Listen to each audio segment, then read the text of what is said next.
in my mind, food security kind of means like, what do we have here at our fingertips that we're able to eat? Having the ability to go out here and say, what do we have here? How can I get it? And is it good for me? Is it something I'd want to feed to my family, with my family? Is it something that that there's enough of it? Like, how am I planning for the future with this food? How am I able to share this food? And do I have the means to prepare it the way I want to?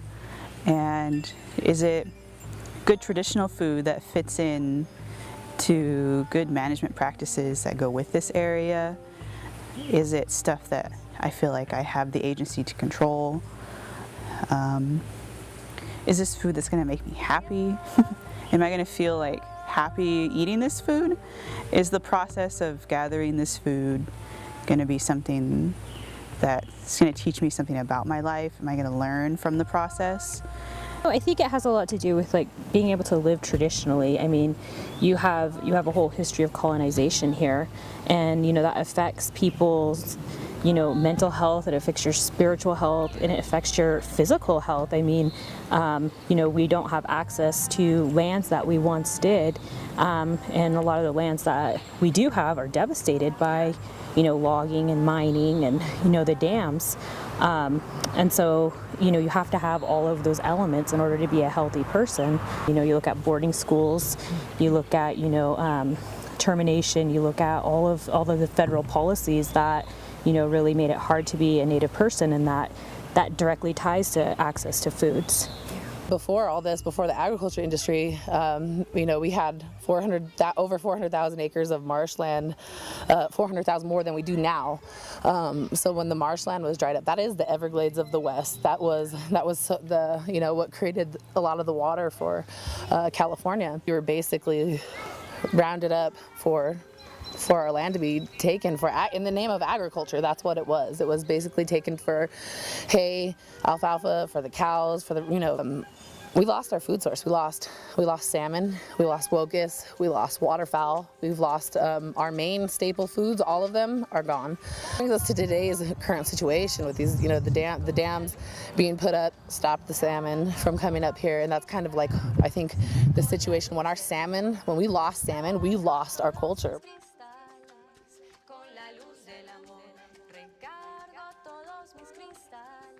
We're finding out that a lot of our kids, they don't even know what salmon is. They've never tasted salmon. They've never tasted salmon. And so I think it's important for us to talk about these things with the youth and let them know that this is an essential part of our DNA. This is who we are. This is where we came from. All of, our ancestors here, our grandparents and all of them had a diet of at once traditional foods. It's really important to bridge that connection, and that's how you see the culture coming back. When we're out there on the lake gathering wokus, that's who we are. We're the wokus people. When we're out there digging apas, that's who we are. Our spirituality is being connected to our foods.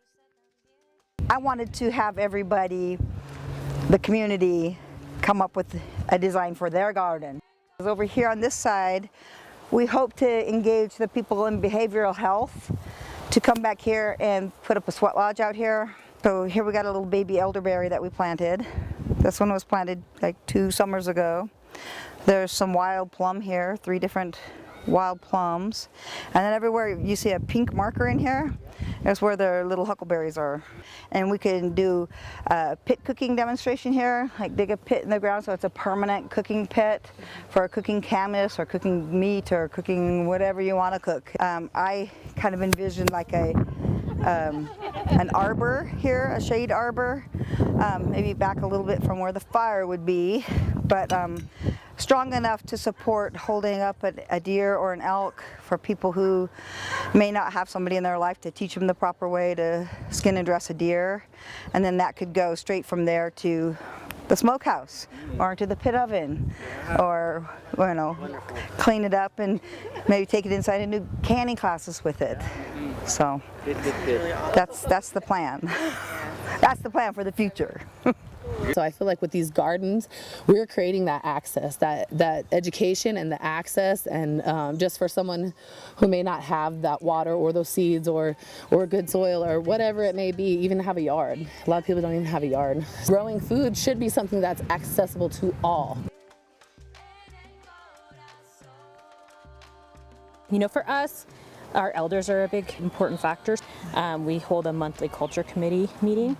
Over the years, we've been able to provide them food, so even having crab, they love getting crab from the ocean. Something that not a lot of them get because it's expensive in the stores, but you know, we'd actually go out and harvest crab ourselves and then bring it into them, and you know, they'd take some home. So you know, even just distributing it to our elders, which has been really great, because I think that they've been really thrilled. And you know, also taking seafood up from the ocean, from our area on up to Witchpeck, people really appreciated that up there. I think the seasonal food cruise that we ran, that was really good. I mean, even the people that we employed became really knowledgeable. More so in, you know, different aspects. You know, one guy we hired, he was definitely fishes, and you know, he's an avid fisherman, but he also now knows a lot about plants and collecting plants and mushrooms and that kind of things. And then one of our objectives was to kind of work on a commercial smoker to see if it could ever, you know, do something. Well, commercial smokers have racks, and so we were trying to figure out, like, well, Yurok, we hang our fish. So Chris Peters and Delmer Jordan, our food security guys, they actually went and built sticks and they put them in the commercial smoker, so we were able to adapt it to where it's still a traditional Yurok smoke, but in a steel, you know, commercial smoker. So that was a pretty successful. They kind of, you know, they did a lot of like jerky and eels and fish, so that turned out really well. Community gardens was a really interesting one. We kind of lesson learned, if we were to do this again, or you know, future when we do, we kind of focus more on individual gardens. Like, we noticed a lot of people were more willing, like if we loaned them the rototiller or helped them, you know, actually even just start their own start, so that, you know, they learned how to do it, that they felt more secure and they were more willing to maintain their own, you know, small garden rather than coming down and working in a community garden.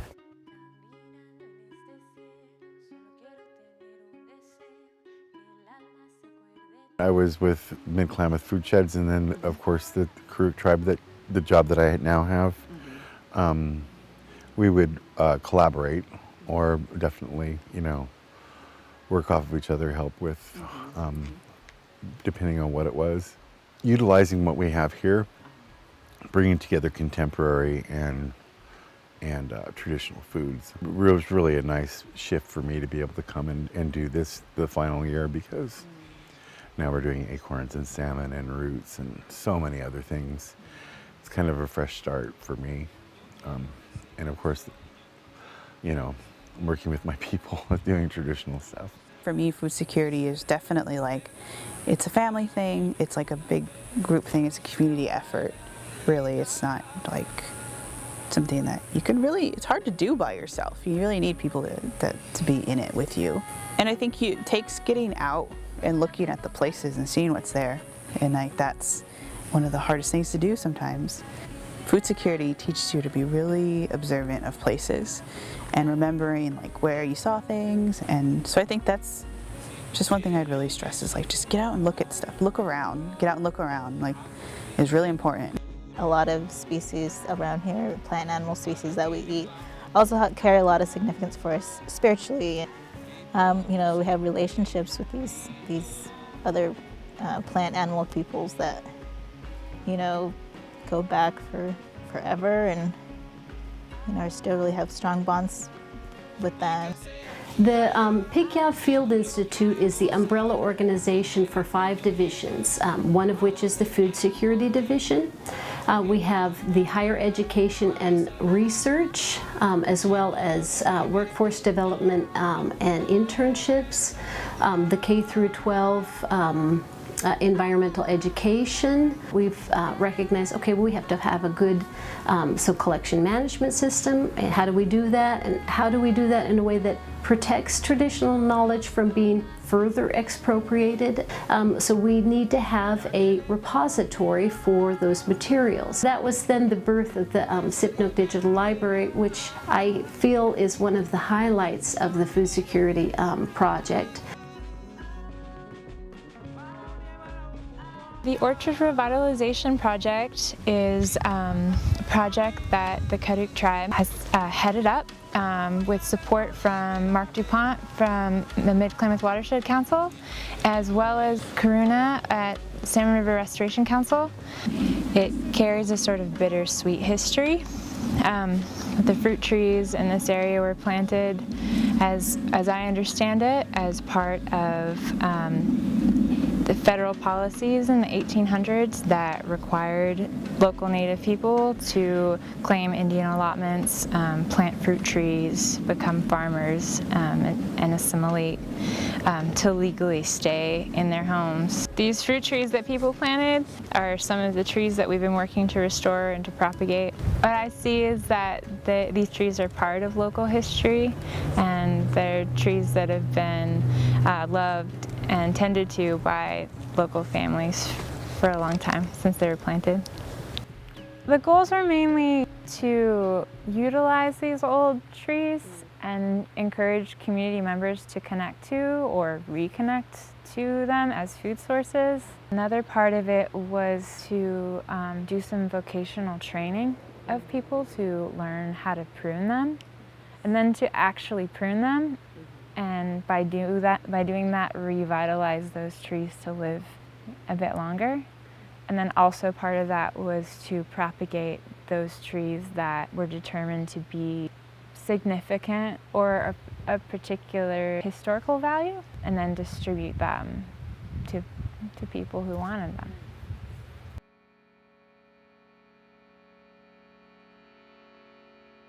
them. My job originally with the Mid-Klamath Food Sheds was outreach coordinator. So we're putting together events, a lot of workshops we did over and over, pruning, grafting, butchering, these things we did every year. People now prune, and the grafting was huge. Anyone that ever took an interest in it for grafting, especially it being a specialty thing, you know, they're able to do that bench grafting, and some people actually got jobs doing it locally. Butchering especially, Hawk White. He and Jeannie were some of the first people that started attending workshops, and now they have a hog farm. They butcher all the time, and they sell pigs and they sell meat. They can and do a lot of homesteading stuff that they learned. The Bread University has always been a huge success with Malcolm Terrence. I think we had 60 people at one time. Lots of people now baking bread, and a lot of what really impresses me is that children that participated, it's now second nature to them. And a lot of things like canning and making bread and stuff like that that most adults in cities and places other than this don't even know how to do. These children know how to do it. It's second nature, especially planting gardens and stuff. We also work with the school kids in the after school garden project. Everything from planting seeds to eating and processing, cooking vegetables.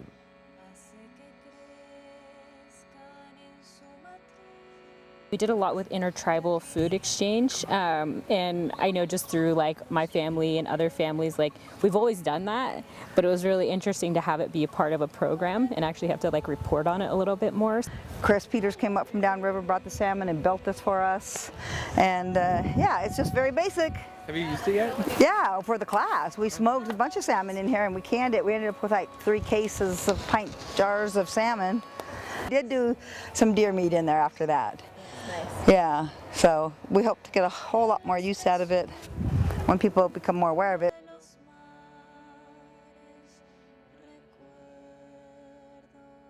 As scientists and researchers, you know, we recognize the value of these botanical collections for, you know, communities to be able to understand the distribution of the plants in their areas at this moment in time, the potential value for utilizing collections that are tied to places to be able to say, you know, if there's a development coming through, you could say these are our cultural relevant species.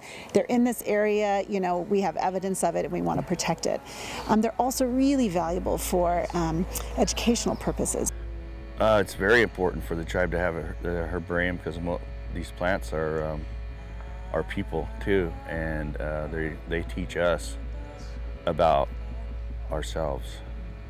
Our tribe is dependent on plants. We'll learn from them correlation with climate change and how the plants are affected by it. So I plan on collecting the same plants over and over. These plants are food and medicine and fibers for basketry. One of my main passions about it is that it's going to leave a legacy. Kids really love doing it. I've been going into the schools or inviting them to workshops, teaching them all the aspects of plant collecting and making that available for them to learn and to carry on the legacy.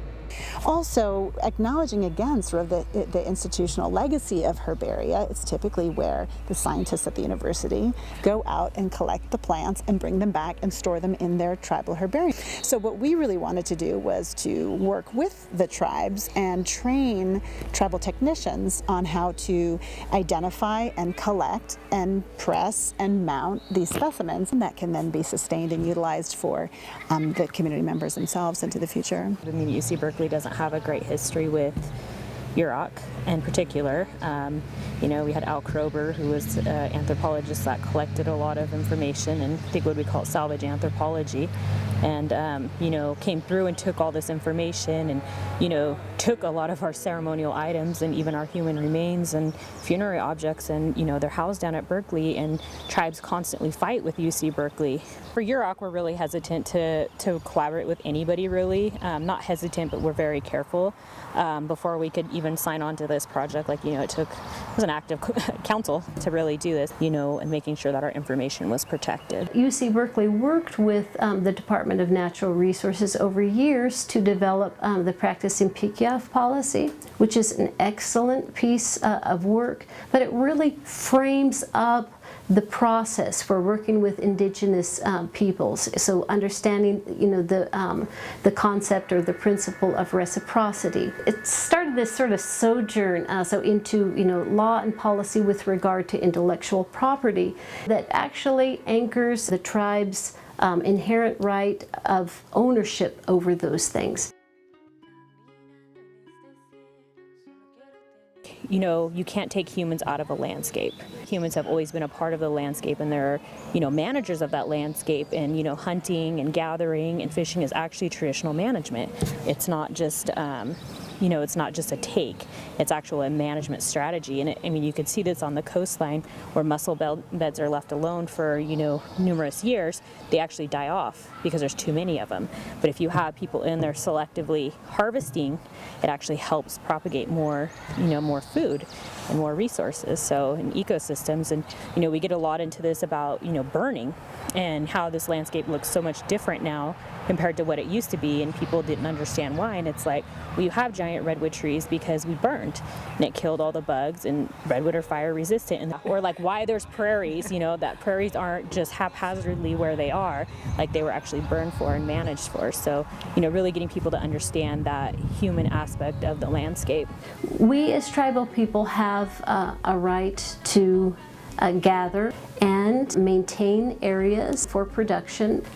Implementing that is a whole different can of worms. If I went out and really tried to manage for the acorns that we have as our gathering area, I would be put into the slammer. And as a mother of 6 kids, I can't afford that. We can do projects and take actions that have a positive effect on the environment and on species around us that don't have negative impacts.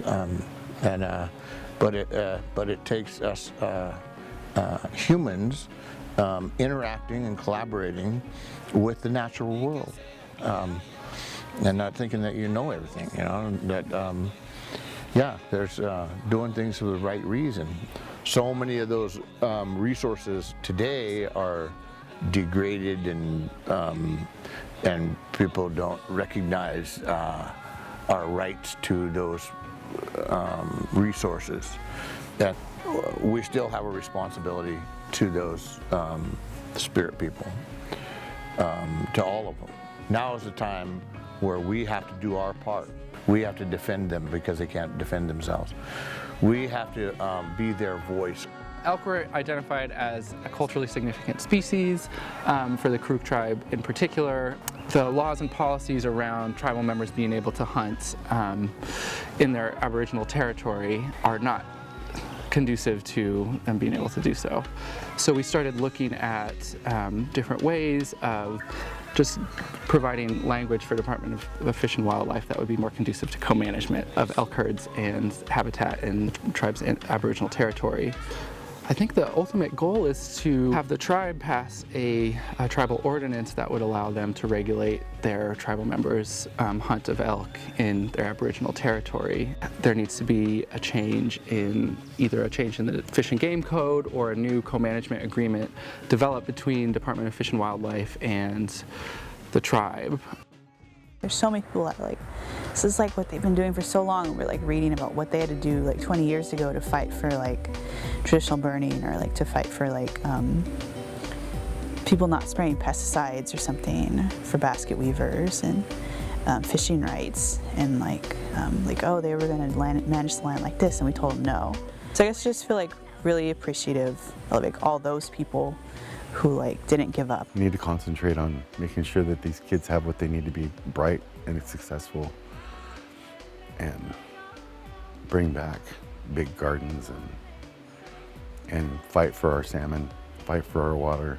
Raising a really smart community of youth right now who can do those skills, have people who care, and like that kindness of caring is like part of like what makes them really like fierce. People need to take more responsibility for the environment and for your, if you want to gather, if you want to hunt, you want to fish, you have a responsibility to those ecosystems. It's not just a right to go in and harvest.